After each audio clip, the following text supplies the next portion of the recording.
Dad, pero hindi na niya nagawa ng lumuhod sa tabi ng kanyang higaan ng ina. Saka nito mahigpit na hinawakan ng kanyang kamay. I'm sorry, Arlena. My baby. Humahagulgol na anito. What happened to you? Mayroon bang may galit sa'yo? Do you know who it is? Gusto niyang sagutin ng ina pero maging siya ay hindi rin alam kung sino nga ba ang lalaking yun. At kung ano ang koneksyon ito sa kuya niya. Tulad ng kanyang ina, gusto rin niyang malaman. Ang huli nitong sinabi ay hindi dapat ipagsawalang bahala. Dahil siyak niyang hindi siya titigilan nito. Bumaling siya sa kanyang kapatid at alam agad nito ang ibig niyang sabihin. Ma, she needs to rest. Inis na sabi ni Zane na umalis mula sa kinauupuan. Saka ka na magtanong kapag mabuti na ang pakiramdam niya. Shh, baby.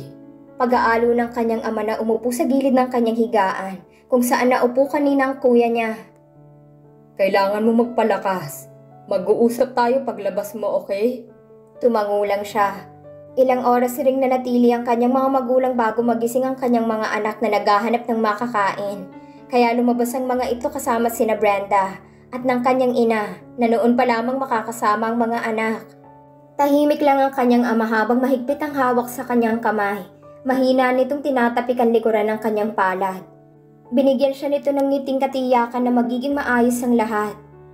I am sorry for abandoning you while you are having a hard time. It's okay. Mahina niyang sabi. I forgive you. I shouldn't have...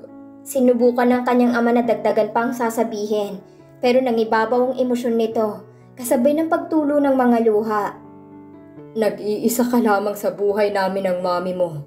Dapat ay mas inalagaan ka namin ng maayos. Dala ng paghahangad namin ng pansarili naming kagustuhan, ay hindi na namin inalam kung anong nararamdaman mo. Masyado kaming nabulag sa hangarin namin na magkaroon ng pangalan, at ginamit ka namin para makaakyat doon. I am sorry, anak. Tumango siya. I am sorry too. I disappoint both of you. Dahil nasaktan ako, hindi ko naisip ang nararamdaman niyo ni Mommy. You brought me into this world and taught me everything there is to know. And yet, I made a mistake. A very pleasant mistake. Nakangiting ani ng kanyang ama. Cute and adorable mistake. Thank you for choosing to give birth to them. Maluhaluhang natawa siya sa ama at tumango bilang pagsang-ayon. Ang kanyang puso ay gumaan. Nailabas niya ang lahat ng kung ano man ang nagpapabigat niyon sa kanya. Hindi niya alam kung pinagpala bang maitatawag ang nangyari sa kanya at para mabigyan sila ng pagkakataong makapag-ayos muli ng kanyang mga magulang. Ngayon na nagkaayos na sila, isa na lamang ang kailangan niyang gawin. Ang ayusin kung ano mang meron sa kanila ni Brent. Kung meron nga bang sila ni Brent. After 3 days of being in the hospital bed, Eros cleared her and now was ready to go home. Hindi na niya nakita pa ang kanyang mga anak nang isama ng kanyang magulang ang mga ito sa penthouse. Hindi naman siya nabahala na iwan ang kanyang mga anak sa magulang dahil nagpadala ang kuya niya ng magbabantay sa kanyang mga anak habang nagpapagaling siya. Inalalayan siya ni Zane papasok sa sasakyan at dinala sa isang exclusive village na may mataas at mahigpit na seguridad. Napagdesisyonan nitong doon na siya patirahan at wala na siyang nagawa pa kundi ang sundin na lang ang kuya niya. Her new house wasn't as big as her brother's, but it's a 2-story house with 4 rooms, with bathrooms on the 2nd floor and 1 guest room on the 1st floor. 2 kitchens, 1 big and 1 small, a fine dining, and a cozy living room. A maid's quarter, if she decides to get a helper to keep the house neat. May sariling pool at lanay, may sariling garahe para sa kanyang kotse. Meron ng mga gamit ng bagong bahay at ilan roon ay mga gamit mula sa kanyang lumang tahanan. Sa itaas ay iginiya siya ni Zane sa master's bedroom upang makapagpahinga. And the room was big. It had a walk-in closet connected to the bathroom. There's another door led to the balcony on the left on which she can have the full view of the pool area. I will pick up your babies. Anito saka siya dinampian ng halik sa noo. I'll see you later. Thank you. Ipinatong ni Zane sa beside table ng kama ang kanyang cellphone at susi ng kwarto. Si Manang Tonya ay nasa ibaba. Kung may kailangan ka, just press this button. Anito't itinuro ang intercom na malapit sa kama niya. Okay. Nagpaalam muli ang kuya niya at nang makalabas ito sa kwarto ay kinuha niya ang kanyang cellphone. She turned it on to check all her unread messages. Wala sa mga yun ang galing kay Brent. Kahit missed call ay hindi rin siya nakatanggap. Nadidismayan siyang napabuntong hininga at ipinatong muli ang cellphone sa beside table. Sumandal siya sa headboard ng kanyang kama at nakatingin lamang sa kawalan. Gusto niya itong makita para makapag-usap sila at masabi na niya ang tungkol sa mga bata. Pero dahil hindi siya pinayagan ng kuya niya na lumabas mag-isa ay wala siyang magawa kundi ang manatili na lamang sa kwarto. Bumukas ang pinto at pumasok roon si Manang Tonya. May dala itong tray na may lamang isang baso ng lemon juice at platito na may maliit na hiwa ng cheesecake. Ipinatong nito iyon sa mesa na katabi ng pintuan patungo sa balkonahe. "Kumusta ang iyong pakiramdam?" Nag-aalalang tanong nito sa kanya. Nginitian niya ang ginang. "Maayos na ho. Hindi na gaanong makirot." Bumuntong hininga ito. "Mabuti naman kung ganun. Kumain ka muna bago magpahinga." Anito bago lumabas ng kanyang kwarto.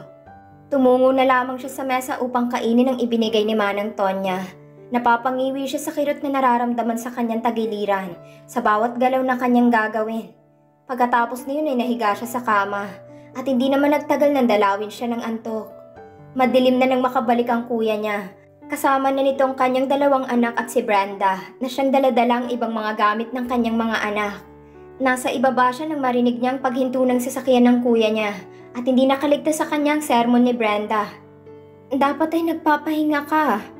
Nakaramdam siya ng awa rito sapagkat wala naman sa usapan nilang maging full-time nanny ito sa kanyang mga anak. Pero dahil sa mga nangyari sa nakalipas na araw ay kinailangan nitong bantayan ng mga anak. At nagpapasalamat siya dahil kasundo ni Brenda ang dalawa. Inalalayan siya ni Zane patungo sa dining area kung saan naroon ang kanyang mga anak at inalalayan naman ni Manang Tonya sa pagsali ng dalang pagkain. "Mami! Jollibee!" Magiliw na hayag sa kanya ni Celine habang pinapakita sa kanyang fried chicken. Si Artemis naman ay ngumunguya ng french fries. Saka nito ipinakita sa kanyang isang malaking bucket ng french fries. "Do you want some?" "No, mommy has to eat healthy stuff." Sabat ni Zane. Bago pa siya makatango, napanguso siya sa kapatid na mariin naman siyang tinitigan. "No, Arlena.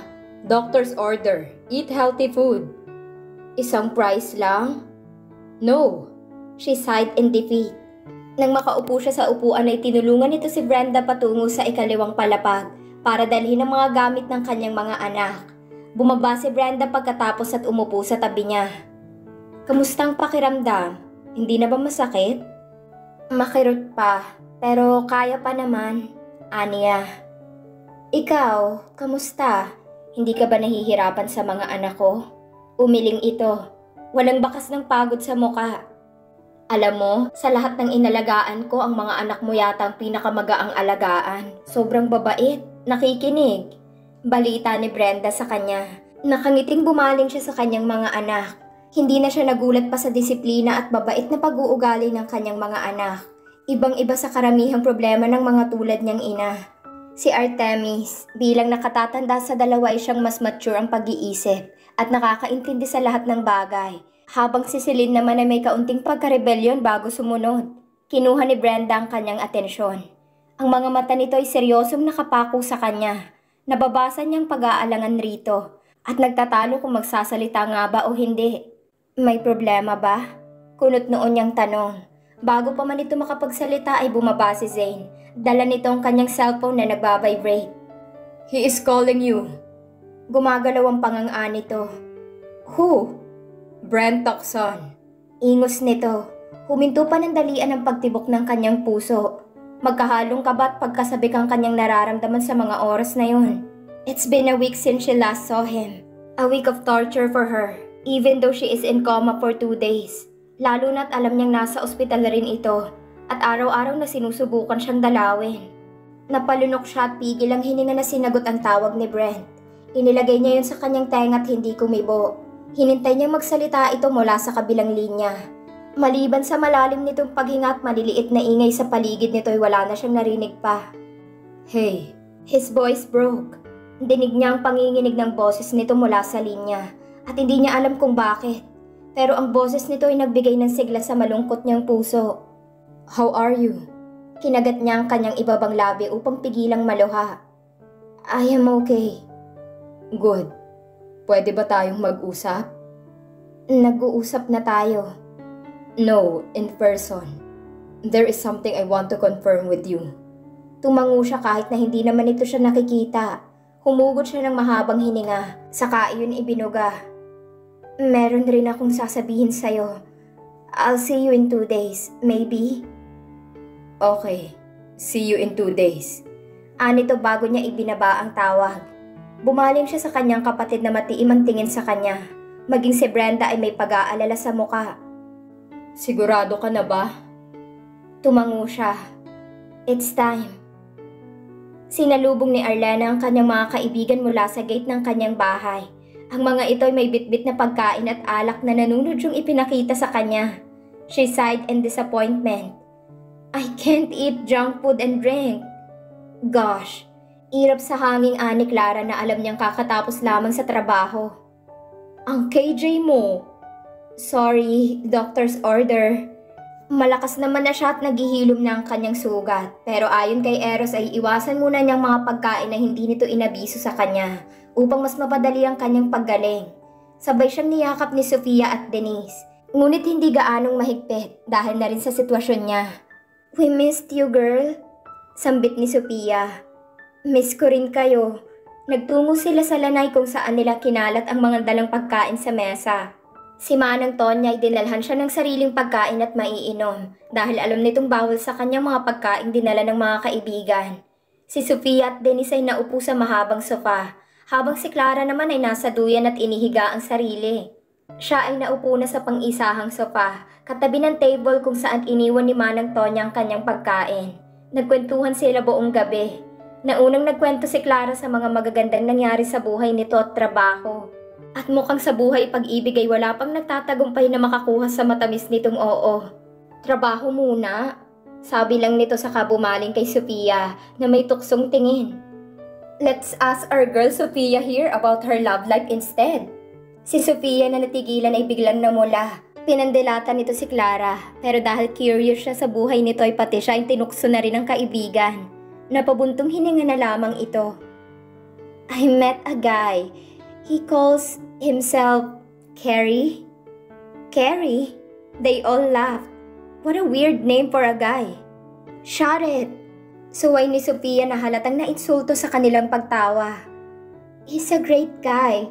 He helped me about my restaurant problem, you know. So, he's your banker? Tanong ni Clara na kaunti na lang ay muli na namang tatawa. No, depensa nito. Hindi ako pumayag, pero mapilit siya at desidido na tulungan ako. Saad nito, lahat sila ay natahimik dahil alam nila kung anong pinagdaraanan ni Sofia pagdating sa nalulugi nitong kumpanya.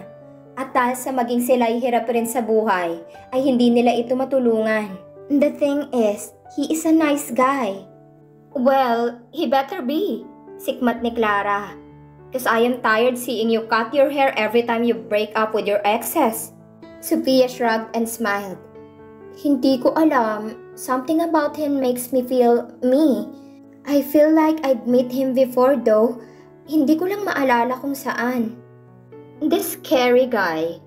Nakangising ani Clara. Nabatid nila na kung saan-saan na naman tumatakbo ang malikot na isip. How is he in bed? Goodness!